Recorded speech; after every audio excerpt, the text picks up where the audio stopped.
श्रीदेवी भागवत दशम स्कंद 15वां अध्याय। भक्तगणों, आज आपको श्रीदेवी भागवत में धेनुकासुर का उद्धार और ग्वाल बालों को काली नाग के विष से बचाना, यह कथा आपको कहूँगा। भक्तगणों, आप इस कथा को पूरा सुनें और इस चैनल को लाइक सब्सक्राइब जरूर करें। सुनिए, श्री सुखदेव जी कहते हैं, परिषद अब बलराम और श्री कृष्ण के पुरोगंड अवस्था में अर्थात 6ठे वर्ष में प्रवेश किया था। अब उन्हें गौवें चराने की स्वीकृति मिल गई। वो अपने सखा ग्वाल बालों के साथ गौवें चराते हुए वृंदावन में जाते और अपने चरणों से वृंदावन को अत्यंत पावन करते। यौवन गौओं के लिए हरी हरी घास युक्त एवं रंग बिरंगे पुष्पों के खान हो रहा था। आगे आगे गौएं, उनके पीछे पीछे बांसुरी बजाते हुए श्याम सुंदर, तदंतर बलराम और फिर श्री कृष्ण के यश का गान करते हुए ग्वाल बाल इस प्रकार विहार करने के लिए उन्होंने उस वन में प्रवेश किया। उस वन में कहीं तो भौरे बड़ी मधुर गुंजार कर रहे थे, कहीं झुंड के झुंड हिरन चकोरी भर रहे थे और कहीं सुंदर सुंदर पक्षी चहक रहे थे। बड़े ही सुंदर सुंदर सरोवर थे, जिनका जल महात्माओं के हृदय के समान स्वच्छ और निर्मल था। उनमें खिले हुए कमलों की सौरभ से सुवासित होकर शीतल मंद सुगंध वायु उस वन की सेवा कर रही थी। इतना मनोहर था वह वन कि उससे देखकर भगवान के मन ही मन उस समय विहार करने का संकल्प किया। पुरुषोत्तम भगवान ने देखा कि बड़े बड़े वृक्ष फल और फूलों के भार से झुककर अपनी डालियों और नूतन कपोलों की लालिमा से उनके चरणों का स्पर्श कर रहे हैं। तब उन्होंने बड़े आनंद से कुछ मुस्काते हुए से अपने बड़े भाई बलराम जी से कहा। श्री भगवान श्री कृष्ण ने कहा, देव श्रोमणे, यो तो बड़े बड़े देवता आपके चरण कमलों की पूजा करते हैं, परंतु देखे तो ये वृक्ष भी अपनी डालियों से सुंदर पुष्प और फलों की सामग्री लेकर आपके चरण कमलों में झुक रहे हैं, नमस्कार कर रहे हैं। क्यों न हो, इन्होंने इसी सौभाग्य के लिए तथा अपना दर्शन एवं स्वर्ण करने वालों के अज्ञान का नाश करने के लिए ही तो वृंदावन धाम में वृक्ष योनि ग्रहण की है। इनका जीवन धन्य है। आदि पुरुष यदि भी आप इस वृंदावन में अपने ऐश्वर्य रूप को छिपाकर बालकों की सी लीला कर रहे हैं, फिर भी आपके श्रेष्ठ भक्त मुनिगण अपने इष्ट देव को पहचान कर यहाँ भी प्राय हो भौरों के रूप में आपके भुवन पावन यश का निरंतर गान करते हुए आपके भजन में लगे रहते हैं। वे एक क्षण के लिए भी आपको नहीं छोड़ना चाहते। भाई जी, वास्तव में आप भी स्तुति करने योग्य हैं। देखिए, आपको अपने घर आया देख ये मोर आपके दर्शनों से आनंदित होकर नाच रहे हैं। हिरण्या मृग नयनी गोपियों के समान अपने प्रेम भरे तिरछी चितवन से आपके प्रति प्रेम प्रकट कर रही हैं। आपको प्रश्न कर रही हैं। ये कोयल अपनी मधुर कूकू ध्वनि से आपका कितना सुंदर स्वागत कर रही हैं। ये वनवासी होने पर भी धन्य हैं, क्योंकि सत्पुरुषों का स्वभाव ही ऐसा होता है कि वे घर आए अतिथि को अपनी पीर से पीर वस्तु भेंट कर देते हैं। आज यहाँ की भूमि अपनी हरी हरी घास के साथ आपके चरणों का स्पर्श प्राप्त करके धन्य हो रही है। यहाँ की वृक्ष लताएं और झाड़ियाँ आपकी अंगुलियों का स्पर्श पाकर अपना अहोभाग्य मान रही हैं। आपकी दयावरी चितवन से नदी पर्वत पशु पक्षी सब कृतार्थ हो रहे हैं और बजरे की गोपियाँ आपके के वश स्थल का स्पर्श प्राप्त करके जिसके लिए स्वयं लक्ष्य में भी लालायित रहती है, धन्य धन्य हो रही हैं। श्री सुखदेव जी कहते हैं, पर इस प्रकार परम सुंदर वृंदावन को देखकर भगवान श्री कृष्ण बहुत ही आनंदित हुए। वे अपने सखा ग्वाल बालों के साथ गोवर्धन की तराई में यमुना तट पर गौओं को चराते हुए अनेकों प्रकार की लीलाएं करने लगे। एक और ग्वाल बाल भगवान श्री कृष्ण के चरित्रों की मधुर तान छेड़ रहते हैं, तो दूसरी ओर बलराम जी के साथ वन माला पहने हुए श्री कृष्ण मत वाले भौरों की सुरीली गुनगुनाहट में अपना स्वर मिलाकर मधुर संगीत अलापने लगते हैं। कभी कभी श्री कृष्ण कूजते हुए राजहंसों के साथ स्वयं भी कूजने लगते हैं और कभी नाचते हुए मोरू के साथ स्वयं भी ठुमक ठुमक नाचने लगते हैं और ऐसा नाचते हैं कि मयूर को उपहासा शब्द बना देते हैं। कभी मेघ के समान गंभीर वाणी से दूर गए हुए पशुओं को उनका नाम ले लेकर बड़े प्रेम से पुकारते हैं। उनके कंठ की मधुर ध्वनि सुनकर गायों और ग्वाल बालों का चित्त भी अपने बस में नहीं रहता। कभी चकोर, क्रोध, क्राकुल, चकवा, भरदूल और मोर आदि पक्षियों की सी बोली बोलते, तो कभी बाघ, सिंह आदि की गर्जना से डरते हुए जीवों के समान स्वयं भी भयभीत सी लीला करते। जब बलराम जी खेलते खेलते थक कर किसी ग्वाल बाल की गोद की तकिए पर सिर रखकर लेट जाते, तब श्री कृष्ण उनके पैर दबाने लगते, पंखा झलने लगते और इस प्रकार अपने बड़े भाई की थकावट दूर करते। जब ग्वाल बाल नाचने गाने लगते अथवा ताल ठोक ठोक कर एक दूसरे से कुश्ती लड़ने लगते, तो श्याम और राम दोनों भाई हाथ में हाथ डालकर खड़े हो जाते और हंस कर वाह वाह करते। कभी कभी स्वयं श्री कृष्ण भी ग्वाल बालों के साथ कुश्ती लड़ते लड़ते थक जाते तथा किसी सुंदर वृक्ष के नीचे कोमल पलहों की सहज पर किसी ग्वाल बाल की गोद में सिर रखकर लेट जाते। परिचित उस समय कोई कोई पुण्य की मूर्तिमान स्वरूप ग्वाल बाल महात्मा श्री कृष्ण के चरण दबाने लगते और दूसरे निष्पा बालक उन्हें बड़े बड़े पत्तों या अगोछियों से पंखा झलने लगते। किसी किसी के हृदय में प्रेम की धारा उमड़ आती, तो वह धीरे धीरे उदार शिरोमणि परम मनस्वी श्री कृष्ण की लीलाओं के अनुरूप उनके मन को पीर लगने वाले मनोहर गीत गाने लगता।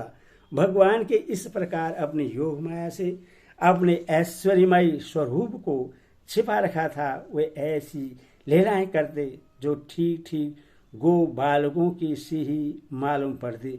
स्वयं भगवती लक्ष्मी जिनके चरण कमलों की सेवा में संलग्न रहती है, वे ही भगवान इन ग्रामीण बालकों के साथ बड़े प्रेम से ग्रामीण खेल खेला करते थे।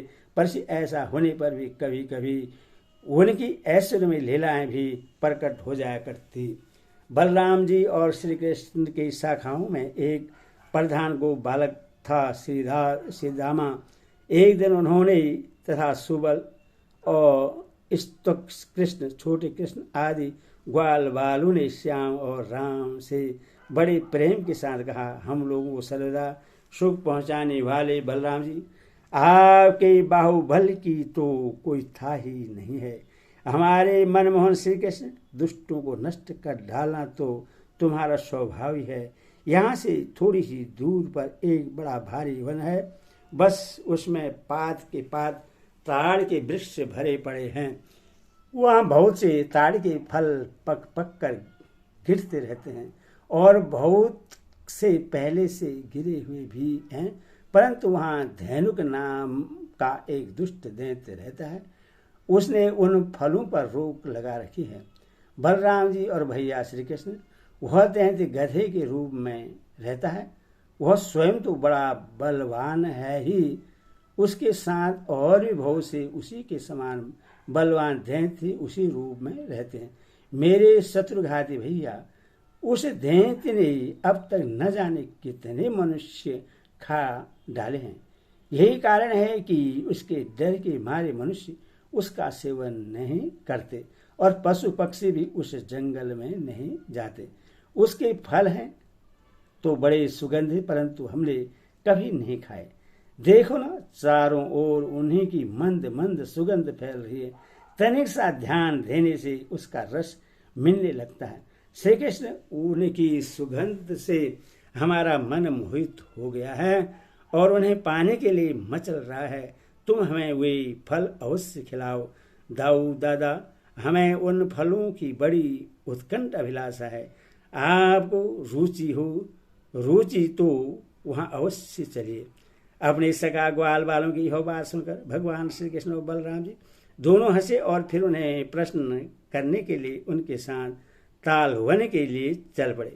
उस वन में पहुंचकर बलराम जी ने अपने बाहों से उन ताड़का के पेड़ों को पकड़ लिया और मत वाले हाथी के बच्चे के समान उन्हें बड़े जोर से हिलाकर बहुत से फल नीचे गिरा दिए।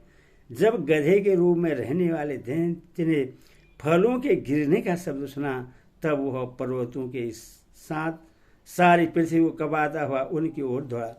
वह बड़ा बलवान था। उसने बड़े वेग से बलराम जी के सामने आकर अपने पिछले पैरों से उनकी छाती में 2 लत्ती मारी और इसके बाद वह दुष्ट बड़े जोर से रेंगता हुआ वहां से हट गया। राजन, वह गधा क्रोध में भरकर फिर रेंगता हुआ दूसरी बार बलराम जी के पास पहुंचा और उनकी ओर पीठ करके फिर बड़े क्रोध से अपने पीछे पैरों की धुलत्ती चलाई। बलराम जी ने अपने एक ही हाथ से उसके दोनों पैर पकड़ लिए और उससे आकाश में घुमाकर एक ताड़ के पेड़ पर दे मारा। घुमाते समय ही उस गधे के प्राण पखेरु उड़ गए थे। उसके गिरने की चोट से वह महान ताड़ का वृक्ष, जिसका ऊपरी भाग बहुत विशाल था, स्वयं तो तड़तड़ाकर गिर ही पड़ा। सटे हुए दूसरे वृक्ष को भी उसने तोड़ डाला। उसने तीसरे को, तीसरे ने चौथे को, इस प्रकार एक दूसरे को गिराते हुए बहुत से ताल वृक्ष गिर पड़े। बलराम जी के लिए तो यह एक खेल था, परंतु उनके द्वारा फेंके हुए गधे के शरीर से चोट खा कर वहां सब के सब ताड़ हिल गए। ऐसा जान पड़ा मानो सबको झझावत ने झकझोर दिया हो। भगवान बलराम स्वयं जगदीश्वर हैं। उनमें यह सारा संसार ठीक वैसे ही ओतप्रोत है जैसे सूत्र में वस्त्र। तब भला उनके लिए यह कौन आश्चर्य की बात है। उस समय धैन्यका सूर्य के भाई बंधु अपने भाई के मारे जाने से क्रोध के मारे आग बबूला हो गए। सबके सब गधे बलराम जी और श्री कृष्ण पर बड़े वेग से टूट पड़े। राजन, उनमें से जो पास आया उसी को बलराम जी और श्री कृष्ण ने खेल में ही पिछले पैर पकड़कर ताल वृक्ष पर दे मारा। उस समय वह भूमि ताड़ के फलों से पट गई और टूटे हुए वृक्ष तथा दैत्यों के प्राणहीन शरीरों से भर गई। जैसे बादलों से आकाश ढक गया हो, उस भूमि की वैसी ही शोभा होने लगी। बलराम जी और श्री कृष्ण की यह मंगलमय लीला देखकर देवतागण उन पर फूल बरसाने लगे और बाजे बजा कर स्तुति करने लगे। जिस दिन धैन्यकासुर मरा, उसी दिन से लोग निडर होकर उस वन की ताल फल खाने लगे और पशु भी स्वतंत्रता के साथ घास चरने लगे। इसके बाद कमल दल लोचन भगवान श्री कृष्ण बड़े भाई बलराम जी के साथ वज्र में आए। उस समय उनके साथ ही ग्वाल बाल उनके पीछे पीछे चलते हुए उनकी स्तुति करते जाते थे। क्यों न हो, भगवान की लीलाओं का श्रवण कीर्तन ही सबसे बढ़कर पवित्र जो है। उस समय श्री कृष्ण की घुंघराली अलकों पर गौओं के खुरों से उड़कर धूली पड़ी हुई थी। सिर पर मोर पंख का मुकुट था और बालों में सुंदर सुंदर जंगली पुष्प गुथे हुए थे। उनके नेत्र में मधुर चितवन और मुख पर मनोहर मुस्कान थी। वे मधुर मधुर मुरली बजा रहे थे और साथ ही ग्वाल बाल उनकी ललित कीर्ति का गान कर रहे थे। बंसी की ध्वनि सुनकर बहुत सी गोपियां एक साथ ही वज्र से बाहर निकल आई। उनकी आंखें न जाने कब से श्री कृष्ण के दर्शन के लिए तरस रही थी। गोपियों ने अपने नेत्र भरमरु से भगवान के मुखारविंद का मकरंद रस पान करके दिन भर के विरह का जलन शांत की और भगवान ने भी उनकी लाज भरी हंसी तथा विनय से युक्त प्रेम भरी तिरछी चितवन का सत्कार स्वीकार करके वज्र में प्रवेश किया। उधर यशोदा मैया और रोहिणी जी का हृदय वाल स्नेह से उबल रहा था। उन्होंने श्याम और राम के घर पहुंचते ही उनकी इच्छा के अनुसार तथा समय के अनुरूप पहले से ही सोच रखी हुई वस्तुएं उन्हें खिलाई, पिलाई और पहनाई। माताओं ने तेल, उपटन आदि लगाकर स्नान कराया। इससे उनकी दिन भर घूमने फिरने की मार्ग की थकान दूर हो गई। फिर उन्हें सुंदर वस्त्र पहनाकर दिव्य पुष्प की माला पहनाई और चंदन लगाया। तत्पश्चात दोनों भाइयों ने माताओं का परोसा हुआ स्वादिष्ट अन्न भोजन किया। उसके बाद बड़े लाड़ प्यार से दुलार कर यशोदा और रोहिणी ने उन्हें सुंदर शैया पर सुलाया। श्याम और राम बड़े आराम से सो गए।